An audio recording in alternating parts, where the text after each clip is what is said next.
என்ன பார்க்க போகிறோம்னா, எப்பயுமே தக்காளியை வச்சு தக்காளி தொக்கு, தக்காளி பஜ்ஜி, தக்காளி சப்ஜி அப்படி இப்படின்னு தக்காளியை பற்றி அதை தான் நம்ம பார்த்துருக்கோம். அப்புறம் தக்காளி தொக்கு. இப்போ நம்ம நியூவாக ஒரு ஸ்டைலாக நாமக்கல் ஸ்டைலில் தக்காளி மசால் தொக்கு பண்ண போகிறோங்க. இது கம்ப்ளீட்டாக 3 மாதம் வரைக்கும் கெடாதுங்க. இது எப்படி நம்ம பண்ணலான்னு பார்க்கலாம் வாங்க.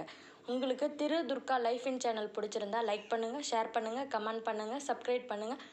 அந்த பெல் ஐக்கானை அப்படியே தட்டி விட்டுருங்க. வாங்க வீடியோக்குள்ளே போகலாம். இப்போ நான் 15 தக்காளி எடுத்து வச்சுருக்கேங்க. ஒரு 2 தக்காளி மட்டும் நம்ம அரைச்சி எடுத்து வச்சுக்கலாம். மிக்சியில் போட்டு அரைச்சி எடுத்து வச்சுக்கலாம். காஞ்ச மிளகாய் வந்து நான் இன்றைக்கி மிளகாத்தூள் யூஸ் பண்ண போகிறது இல்லைங்க. ஏன்னா அப்படியே நம்ம 3 மாதத்துக்கு கெடாமல் இருக்கணும்னா நம்ம எல்லாமே நம்ம இயற்கையாக பண்ணணும். எதையுமே செயற்கையாக பண்ணக்கூடாது, உடம்புக்கு கேடு. அதனால் நான் வந்து ஒரு 30 காஞ்ச மிளகாவை ஊற வச்சுருக்கேங்க. இது வந்து ஒரு 2 மணி நேரமாக ஊறிக்கிட்டு இருக்குது. இதை எடுத்து வச்சிடலாங்க. இப்போ நம்ம மசால் ரெடி பண்ணிடலாங்க. தக்காளி மசால் தொக்கு ரெடி பண்ணால் ஃபஸ்ட்டு மசாலா ரெடி பண்ணலாங்க. கடாய் வச்சிட்டேன். கடாய் பற்ற வச்சிடலாங்க. கடாய் ஹீட் ஆகிட்டு இருக்குதுங்க. கடாய் ஹீட் ஆனோடனே லோ ஃப்ளேம்லேயே இருக்கட்டுங்க அடுப்பு. கடாய் கொஞ்சம் ஹீட் ஆகிடுச்சு. இப்போ 4 அதிகம் வேணாம், 4 மல்லிங்க. மல்லித்தூளுக்கு பதிலாக நம்ம முழு மல்லியே போட்டோம்னா அப்போ தாங்க வாசம் சூப்பராக இருக்கும், சாப்பிட டேஸ்ட்டாக இருக்கும். இப்போ 4 வெந்தயங்க. 2 நல்லா பொன்னிறமாக வணங்கிட்டு இருக்குதுங்க. இப்போ 1/4 ஸ்பூனுக்கும் கம்மியாக சீரகங்க. இப்போ இருக்கிற கொரோனாவுக்கு நம்ம மிளகு, ஜீரகம் ஒரு 1/4 ஸ்பூனுக்கும் கம்மியாக மிளகுங்க. மிளகு கூட ஒரு 1/4 ஸ்பூன் போட்டுக்கலாம், நல்லாயிருக்கும், டேஸ்ட்டாக இருக்கும் மிளகு போட்டால். நம்ம இந்தமாரி இயற்கையாக எடுத்துக்கிட்டோம்னாவே நம்மளைய கொரோனாவோ மற்ற வைரஸோ எதுவுமே அட்டாக் பண்ணாதுங்க. நம்ம தான் நம்மளை சேஃப்டியாக பார்த்துக்கணும். இது நல்லா பொன்னிறமாக ஆகிடுச்சிங்க. போதும், ஸ்டவ் ஆஃப் பண்ணிடலாம்.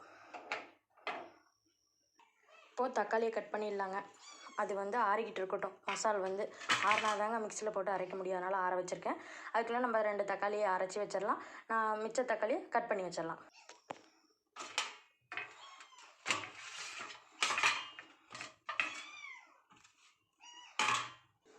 தக்காளி கட் பண்ணியாச்சுங்க. தக்காளி இப்போ ஜாரில் போட்டேன். தக்காளியை நல்லா அரைச்சி எடுத்துக்கலாங்க. தக்காளியை நல்லா அரைச்சி எடுத்துட்டேங்க.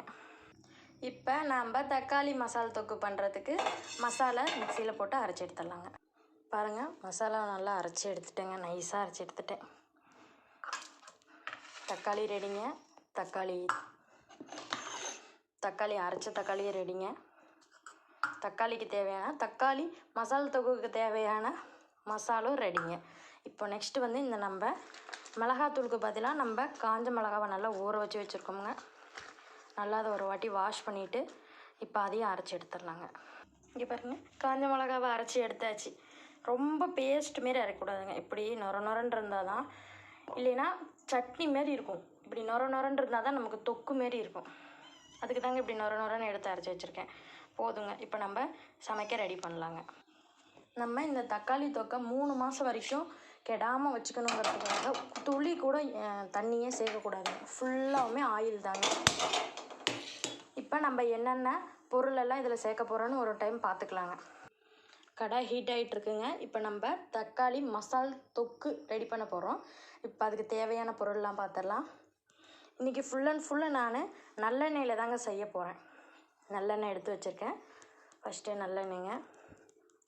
தக்காளி அரைச்சது, ஃபுல்லாக காஞ்ச மிளகாய் அரைச்சதுங்க, தக்காளி, மஞ்சத்தூள், தக்காளி தொக்கு மசால் செய்ய போகிறோம் இல்லைங்க, அந்த மசால் தூள், ஒரு கோழி குண்டு சைஸில் புளிங்க, கருவேப்பிலைங்க, கடலுப்புங்க. எங்கள் பக்கம் நாங்கள் கடலுப்புன்னு தாங்க சொல்லுவோம் அதை. இன்றைக்கி நம்ம நாமக்கல் ஸ்டைலில் தக்காளி மசால் தொக்கு ரெடி பண்ண போகிறோங்க. ஃபஸ்ட்டு கடாய் வச்சிட்டேன். கடாய் ஹீட் ஆகிடுச்சிங்க. இப்போ எண்ணெய் ஊற்றிக்கலாமுங்க. எண்ணெய் ஊற்றிட்டேங்க. இப்போ வந்து நான் எண்ணெய் வந்து 50 கிராம் எண்ணெய் எடுத்திருக்கேங்க. ஏன்னா நான் வந்து 1 கிலோ தக்காளி எடுத்திருக்கேன். எண்ணெய் வந்து 50 கிராம் போதுங்க. 50 மில்லி எண்ணெய் போதும். கடலெண்ணெயும் எடுத்து வச்சுருக்கேங்க. இதை நம்ம கடைசியாக ஆட் பண்ணிக்கலாம். அப்போ தான் வாசமாக இருக்கும். நல்லா கடாய் சூடாயிருச்சுங்க. இதில் 50 மில்லி எண்ணெய் ஊற்றிருக்கோம். நல்லா ஹீட் ஆகிட்டுருக்கு. இப்போ நம்ம தக்காளியை போட்டுடலாங்க. எண்ணெய் நல்லா ஹீட் ஆகிடுச்சு.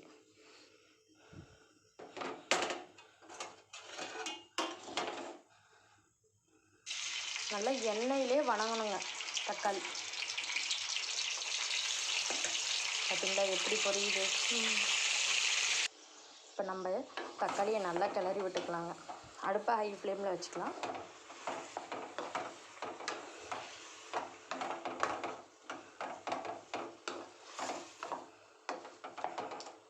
நல்லா கிளறி விட்டாச்சுங்க. நல்லா வணங்கின உடனே நம்ம அரைச்ச தக்காளி எடுத்து போட்டுக்கலாங்க. இந்த தக்காளி மசால் தொக்கு அப்படியே வீடே மணக்குங்க. அவ்வளோ வாசனை இப்பயே அடிக்குது.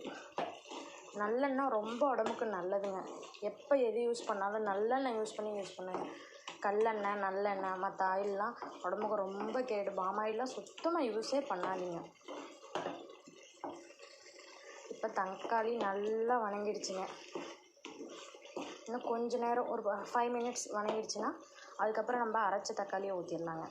தக்காளி நல்லா வணங்கிட்டுருக்குங்க. இப்போ வாங்க நம்ம தக்காளிக்கு தோசைக்கு சைடிஷ் தாங்க தக்காளி மசால் தொக்கு. அது ரெடி ஆகிட்டுருக்கு. நம்ம அதுக்குள்ளே தோசை ரெடி பண்ணிடலாங்க. வாங்க தோசை ஊற்றலாம். கல் நல்லா சூடாயிருச்சுங்க. தோசை ஊற்றி வச்சுங்க.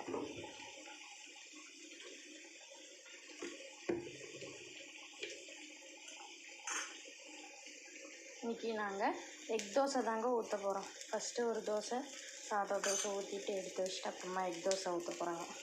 தோசை வந்துருச்சுங்க. திருப்பிக்கலாம். தோசை திருப்பியாச்சுங்க. இப்போ நல்லா தொக்கு ரெடி ஆகிட்டு இருக்குதுங்க. மசால் தொக்கு வாசனை கமன்னு ஆளை இழுக்குதுங்க. நல்லா தொக்கு இதுவாகிடுச்சுங்க. இப்போ அரைச்சதை ஊற்றிடலாம். அரைச்சதை ஊற்றி விட்டு நல்லா கிளறி விட்டுக்கலாங்க.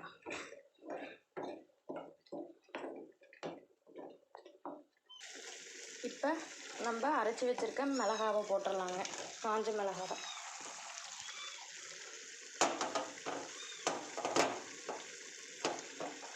நான் ஒரு 30 மிளகாய் கிட்ட ஊற வச்சு அரைச்சி வச்சுருக்கேங்க. அதை போட்டுடலாம். இப்போ நல்லா கிளறி விட்டுக்கலாங்க. இப்போ அது கூடயே தேவையான அளவு உப்பு போட்டுக்கலாங்க. ஒரு 3 ஸ்பூன் கல் உப்பு போட்டுக்கலாங்க.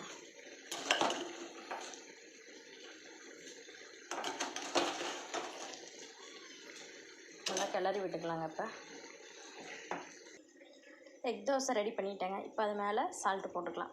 எக் தோசைக்கு சால்ட்டு போட்டுக்கலாங்க.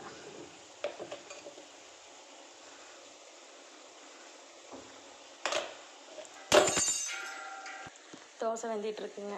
எங்கள் பூனைக்குட்டி இது ஒரு டப்பாவை தள்ளி விட்டுருச்சுங்க. அங்கே பாருங்கள், அழகா மாட்டிக்கிறாங்க. அவங்க பேர் தாங்க பூனாசை. என் பின்னாடியே சுற்றிக்கிட்டு இருப்பாங்க. இப்போ நல்லா தொக்கு ரெடி ஆயிடுச்சுங்க. ஓரளவுக்கு நல்லா வணங்கி வந்துடுச்சுங்க.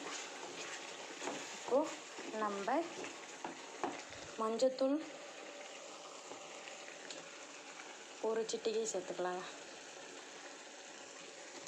நல்லா கிளறி விட்டுக்கலாங்க. மஞ்சத்தூள் போட்டு கிளறி விட்டாச்சுங்க. இப்போ அடுப்பை நம்ம லோ ஃப்ளேமில் வச்சுக்கலாம். இப்போ நம்ம அரைச்சி வச்சுருக்கோம்ல மசால், தக்காளி மசால் கிரேவிக்கு அதை போட்டுடலாம்.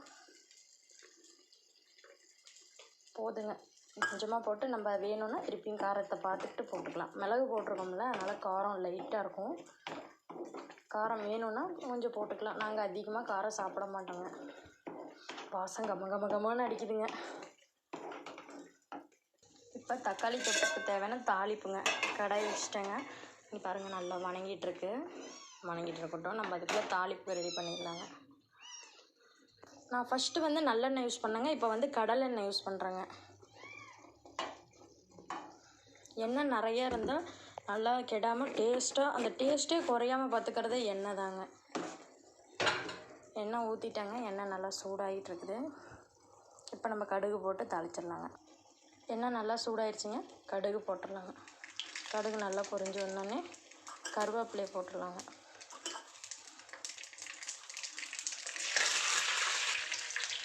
நான் ஆல்ரெடி காஞ்ச மிளகாய் அரைச்சி சேர்த்துருக்கனால சும்மா அந்த டேஸ்ட்டுக்காக ஒரே ஒரு காஞ்ச மிளகாங்க. கம வாசம் அடிக்குதுங்க. இங்கே பார்த்தீங்களா, நல்லா சுருண்டு வணங்கிடுச்சிங்க. இப்போ நம்ம இந்த தாளிப்பை எடுத்து இதில் ஊற்றிடலாங்க.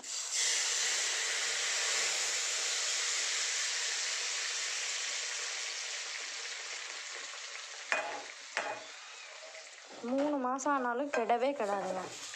இதாங்க நாமக்கல் ஸ்டைல் தக்காளி மசால் தொக்குங்க. செம்ம டேஸ்ட்டாக இருக்குங்க. நீங்கள் ஒரு வாட்டி ட்ரை பண்ணி பார்த்துட்டு எனக்கு கமெண்ட் பண்ணுங்கள். இப்போது நம்ம தக்காளி தொக்கு ரெடி பண்ணிட்டோம். லாஸ்ட்டாக ஒரு வேலை இருக்குங்க. நல்லா சுருள வணங்கட்டுங்க. ஒரு 2 மினிட்ஸ் வணங்கட்டுங்க. இங்கே பாருங்களேன், என் காலில் விளாண்டுக்கிட்டு இருக்கிறத அடங்கவே மாட்றாங்க. என்னை சமைக்கவே விட மாட்டேங்கிறான் பூனாசு. செம்ம டேஸ்ட்டுங்க. உப்பு காரம் எல்லாமே கரெக்டாக இருக்குங்க. இப்போ நம்ம இதை மாமாவுக்கு தோசையில் கொடுத்துர்லாங்க. தோசை ரெடியாக வச்சுருக்கேன், எக் தோசையில். இப்போ கொஞ்சம் எண்ணெய் பிரிஞ்சு மேலே லைட்டாக வர வரைக்கும் கொஞ்சம் இதில் இருக்கட்டுங்க. நான் மீடியம் ஃப்ளேமில் தான் வச்சுருக்கேன். அதுக்குள்ளே எக் தோசை நான் ரெடி பண்ணிட்டேன். இப்போ எண்ணெய் பாருங்கள் பிரிஞ்சு கரெக்டாக வந்துருச்சு. இப்போ நம்ம என்ன பண்ண போகிறோம்னா, இப்போ நம்ம கோழி குண்டு சைஸில் எடுத்து வச்சுருக்கோம்ல புளி, இங்கே பார்த்தீங்களா, அதை போட்டுடலாம். போட்டுட்டு லைட்டாக பெருங்காயம் இறக்க போகிற இதில் போட்டால் தாங்க அந்த வாசம் அவ்வளோ சூப்பராக இருக்கும். தக்காளி தொக்கு ரெடி. உங்களுக்கு இந்த வீடியோ ரொம்ப தெளிவாக தாங்க நான் ஒன்றையும் போட்டிருக்கேன். இந்த வீடியோ உங்களுக்கு பிடிச்சிருந்தா லைக் பண்ணுங்கள், ஷேர் பண்ணுங்கள், கமெண்ட் பண்ணுங்கள், சப்ஸ்கிரைப் பண்ணுங்கள். உங்கள் ஃப்ரெண்ட்ஸ் எல்லாருக்கிட்டையும் என் வீடியோவை ஷேர் பண்ணுங்கள், லைக் பண்ண சொல்லுங்கள். இப்போ நம்ம ஒரு முட்டை தோசை நான் ஊற்றி வச்சிட்டாங்க. இப்போ அடுத்த முட்டை தோசை வெந்துட்டுருக்கு. மாமா ரெடியாக உட்காந்துருக்காங்க. நான் இதில் போட்டு கொண்டு போய் கொடுக்குறேன்.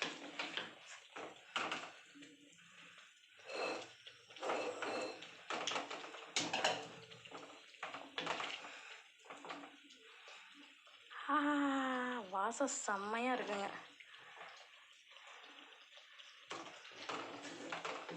ஓகேங்க, மாமா வெயிட் பண்ணிகிட்டு இருக்காங்கங்க. ரொம்ப நேரம் ஆயிடுச்சு. நான் போய் அவருக்கு சாப்பாடு கொடுக்குறேங்க. உங்களுக்கு இந்த வீடியோ துர்கா லைஃப் இன் சேனல் பிடிச்சிருந்தா நீங்கள் லைக் பண்ணுங்கள், ஷேர் பண்ணுங்கள், கமெண்ட் பண்ணுங்கள், சப்ஸ்கிரைப் பண்ணுங்கள். Bye friends.